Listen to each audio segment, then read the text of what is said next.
Maghiwa tayo ng sibuyas na hindi tayo naluluha. Ang dapat palang gawin, pag naghihiwa ng sibuyas, itabi mo yung asin, no? Tulad ng ganito, sa pitchil.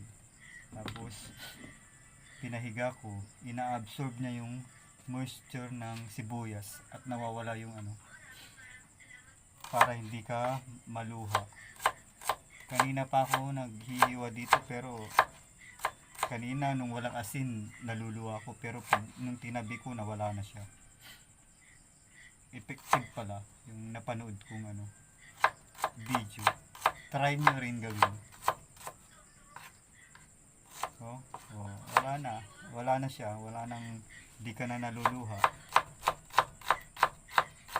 Ito ang technique para mawala yung